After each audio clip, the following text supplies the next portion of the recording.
This time, after weeks of domination, KTM finally shows some cracks in the orange armor, with Honda stepping up for the two-class sweep. Arenacross starts the race to the championship with a clear overall winner.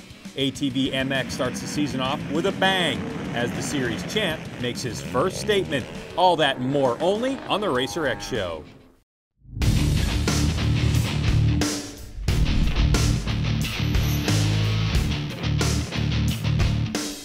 Hey, what's up, and welcome to the Racer X Show. I'm your host, Greg. Look, we've been teasing the first ever Scramble Cross race, and after 4 attempts to get that series going, it was rained out again, along with the Kenda National Enduro Series. That Texas rain. But we have plenty of other things to talk about, like Endurocross and an American on the World Supersport podium. So, let's do it. The Racer X Show with Greg White is being presented by Achereby's Soul and Passion, and by Yoshimura, the leader in performance exhausts. All right, we'll start today's show with the Supercross segment brought to you by Achereby's, where recently in the Monster Energy Supercross Series, Red Bull KTM's Marvin Musquin in the 250s and Ryan Dungey 450s showed up in Detroit with a 3-race sweep streak going on. They're both on the top step of the podium for the last 3 races. Now, they've done it 4 times in the last 5 races, but KTM wasn't the first manufacturer to sweep this season. Anyone? Yeah, it was Honda back in round 4, Oakland, and it would take the might of the Red Wing to stop KTM's domination in the Motor City. We'll start with the 250s, where Marvin Musquin has been the talk of the town. The Frenchman not finishing worse than 2nd all season in the East Championship, and he's got 4 of 5 wins. But off the start, it was a pair of Geico Hondas with the familiar number 1 plate on the machine of Justin Bogle, who's podiumed every week, but no win yet. With a great launch, Bogle had himself a clear track. Now behind him, while battling for position number 47, Rockstar Energy Husqvarna's Martin Davalos, who gets together with Geico Honda's RJ Hampshire. Davalos over the tough blocks. Ouch, hit DNF. Hampshire, his first podium last week, the rookie would continue on. Number 25, Musquin, was on a charge. Here he catches Monster Energy Pro Circuit Kawasaki's Joey Savacci, past him for 2nd. All the while, it was smooth sailing for Justin Bogle. The perfect night. He won his heat, got the whole shot, and checked out. His first of 2015, and his first with the number 1 plate on his bike. Martin made the main this week, 4th for his work. Teammate Rodriguez 1 second adrift. But to the winner, the interview.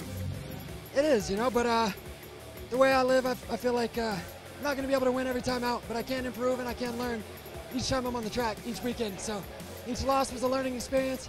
Blessed to be out here doing what I love, riding for Geico Honda. That CRF 250R Honda, another whole shot, incredible. Bogle gets 3 back on Musquin, but with 3 to go in the East, something big's got to happen to Marvin to let this thing go sideways. Before we get to the 450 main, some footage from semi number 1. A huge crash involving number 41 Trey Canard, 2nd in points, and number 12 Jake Weimer. Middle of your screen, number 12 makes a slight mistake. Canard, following, had no place to go. He hits Weimer in the back. Both riders hit the ground really hard. Red flag stops the action. Both riders did walk away under their own power, which is a good thing, but as of this show, Canard is out for the rest of the Supercross season with a fractured left arm. Reports have Weimer with a broken humerus. So to the main event we go without Canard and Weimer, and once again, the first rider to the whole shot line, number 29, Andrew Short on the BTO Sports KTM.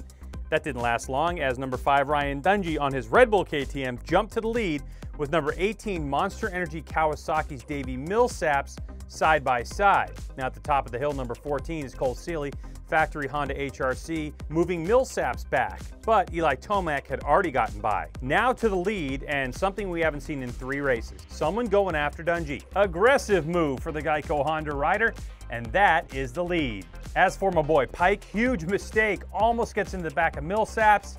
He crashes hard.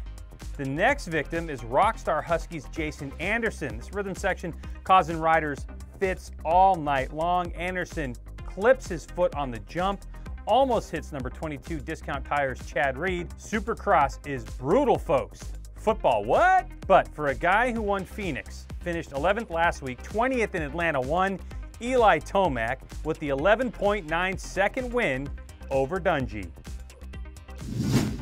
Reedy comes away 4th with his teammate Josh Grant in 6th. A good night for those two, but not quite as good as this guy. I'm just so glad that I was able to put together that time. I've had so many up and down races, like you said, to where the day just starts awesome, where I'm qualifying first and having good heat races, and then just making mistakes in the main events. And I guess it's just part of, you know, just getting older, more experienced, and maybe getting a little more crafty. And I think I was being impatient at times. So, man, just to do this is great. All right, with Kennard out, Tomac is 77 ticks away, and with 125 points on the table left this season, Dungey's looking really good to win it all. You can catch Supercross live on Fox Sports 1 Saturday from St. Louis. Race coverage begins at 8 p.m. East, 5 p.m. on the West Coast.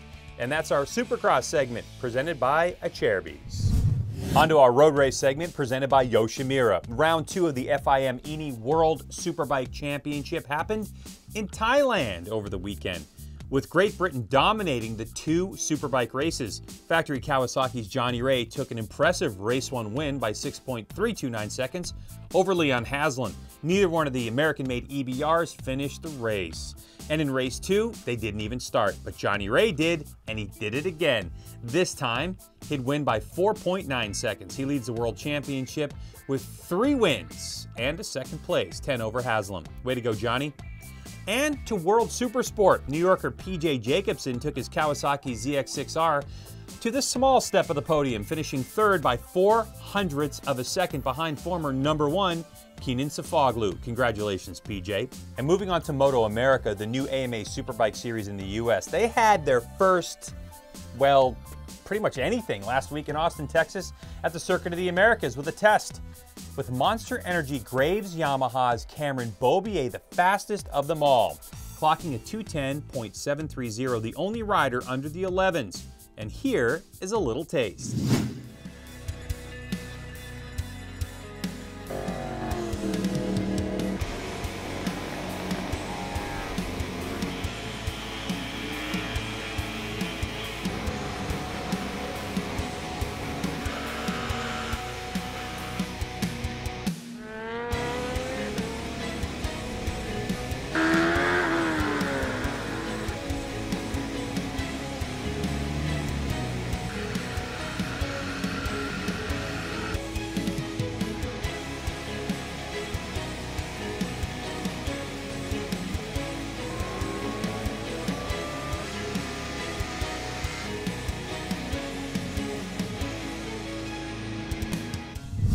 MotoGP kicks off this weekend, and you can check it out on Fox Sports 2.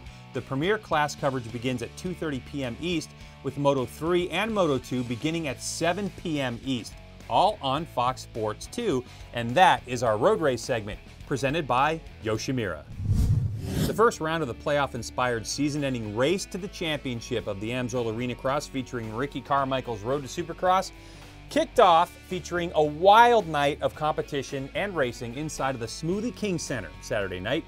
Now, the race to the championship basically resets the points. Kyle Riegel had a point lead over 2nd place Matt Gerke, but to get the #1, only these last 6 rounds count to the championship. I like that. Check this out. In main #1, #2, Team Babbitt's Monster Energy Amsoil Kawasaki Jacob Hayes raced to the whole shot. His teammate #63, Chris Blos, and points leader Kyle Riegel aboard the Husqvarna Tylube Tough Racing machine in tow. Blos made a quick pass on Hayes in the whoops to take the lead from his teammate, and with a look over his shoulder, Blos was gone. Riegel made an aggressive move on Hayes for 2nd before the big double. They would have to roll it. That caused the entire field to miss the finish line jump and allowed Blos to pull away. #5, Babbitt's Online Suzuki's Corey Green got in the mix with Hayes and Riegel, but the Texan Riegel knows how it's done. Hayes keeps it steady, getting by for 3rd, then 2nd, as Riegel started to come unglued. Mistake in the whoops, he goes down. To the last lap and the spotlight, that's on Blos, who takes the win. In main 2, the win gave first gate pick to Blos, who used it by getting the whole shot. with Hayes, Regal, number 36 Gerke, and 617 Faith right there. As the field shuffled into place, Regal made the pass on Hayes for second before the whoops. Soon after, Faith tries Hayes with an inside line pass. The two make contact. Hayes goes down. Oh, but the Ty Lube Husqvarna team rider Faith was not done. Bada boom, and he goes by Regal. But then a dust-up with the 129 Andrew Pierce, and a bunch of riders go by. Then Regal had some issues all on his own, with number 8 Jared Steinke all over him. But the flag was waving for Chris Blos, who had a nice day at the office. Gerke went 4-2 for second, Faith 3-5. Not bad after that little get-off, but the interview goes to the overall winner.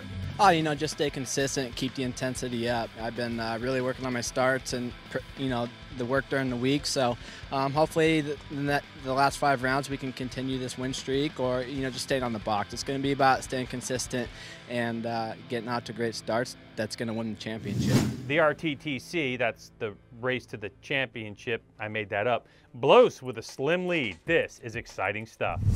You can watch round 9 of the Amsoil Arenacross series from the Smoothie King Center. That's coming at you Sunday on Fox Sports 1 at 9 a.m. East, 6 a.m. Pacific. Also, make sure you check out RacerTV.com this weekend for live GNCC coverage, 1 p.m. East on Saturday. It's great stuff, and you don't want to miss any great GNCC action on RacerTV.com. Okay, now ATV MX. But hold up a second. Remember ATV Supercross from Daytona? Well, for the pros in the 2015 Mountain Dew ATV Motocross National Championship, the points from Daytona's main event counted. But in Georgia over the weekend, the first round of the actual ATV MX series took place at the challenging sand track known as Echekani MX. In the opening moto, Corrosion Specialties Honda's Joel Hetrick took advantage of the first gate pick to grab the SSI Decals Whole Shot Award ahead of Baldwin Motorsports' John Natale, the points leader, because he won the ATV Supercross. Wienen eventually put himself into third in the early laps, passing Root River Racing's Josh Upperman. Wienen soon closed in on the revitalized Natale, and the battle for second took shape. But when Natale crashed, the fun was over. All the while, Hetrick pulled away to take Moto number 1 win. Moto 2 kicked off with more of the same from Hetrick, who got his second whole shot of the afternoon. He stayed out front for 1 lap, but Wienen got a better start and took advantage of it by pressuring Hetrick early, making a pass for the top spot. These two riders put on a captivating battle for 4 laps, but on lap 5, Hetrick was pushing hard, a little too hard. He got together with Wienen for a moment on the inside, crashed his quad, flipping over. Hetrick bid for the win, over. After that, Wienen pulled away to take a commanding and comfortable win. Maxxis Yamaha's Thomas Brown goes 4-2 for second overall. The Texan just ahead of 3-3 finisher Jeffrey Rastrelli. But how about that defending champ? I knew what I had to do this weekend, and the guys were out for me this weekend. And you know, the first moto ended up second. Track was brutal, and there's a gnarly track here in Georgia. And you know, the second moto came out with a better start, and you know, Joel ripped 2 perfect starts, and we were battling and got around him a couple laps in, and man, he was right on my tail the whole time, and we battled back and forth. It was a great race, and we came down in a corner, and he stuck it in there, and he lost his front end and ended up going over, but we made it happen. Went on to a 2-1 for the overall. With the points from Daytona added in, round 1 ended up like this. 6 for Wienen. You can't let this guy get too far ahead early on, or it's curtains for the rest of the field. It was the first points-paying race for the Pro-Ams, and Argentinian Vitu Kazanave took the big trophy. Lancaster PA's Dylan Tremelin in his first full Pro-Am season, second. New Jersey's Nick Janusa. It'll be interesting to see how the Pro-Am season shapes up. Round 2 of the Geico Endurocross series stopped in Salt Lake City over the weekend. And when things got started, it was veteran racer Rockstar FMF Husqvarna's Mike Brown with the whole shot. Soon after, FMF RPM KTM Team Max's Cody Webb got together with Rockstar Lucas Oil Husqvarna's Colton Haker and Webb got stuck. But this is Endurocross, and anything can happen. But in this one, the last lap happened, as Haker would be all over Brown trying to find a way around. And on the white flag lap, with the spotlight on, Brown was looking for anything he could do to keep Haker at bay. Side by side for a moment or two, but eventually Brownie kept his composure and rode it home for the W. That is how you do a last lap. Max Gersten on the Beta beat Webb to the line for third. But that fourth turned into a tie atop the leaderboard, 2 points separating the top three. Action resumes May 1st in Las Vegas. We want you to get out and watch some racing. Monster Energy Supercross lands in St. Louis, Missouri at the Edward Jones Dome Saturday night. Supercrossonline.com for more tickets. The MotoGP World Championship kicks off in Qatar at the Losail Circuit. So if you're in Qatar, stop by. Amsoil Arenacross moves to Austin, Texas at the Frank Irwin Center. Don't miss that. And round 3 of the Amsoil GNCC Series at Steel Creek in Morganton, North Carolina. Show up, sign up, and race. Or just watch. The Racer X Show with Greg White is being presented by Cherubies, Soul and Passion, and by Yoshimura, the leader in performance exhausts. Another full show for you, and race season is definitely in full effect, and we are totally loving it. But we're out of here. You can check out all of our social media links, Twitter, Instagram, it's Racer X Show. On YouTube, it's The Racer X Show. Like us, follow us, feel free to post the show around. We love it and we appreciate it. You can follow me personally on Twitter. It's at Greg White. Well, for the fine crew here at the Racer X Show and Racer TV, I'm Greg. And remember, we are all racing all the time. Wolverine!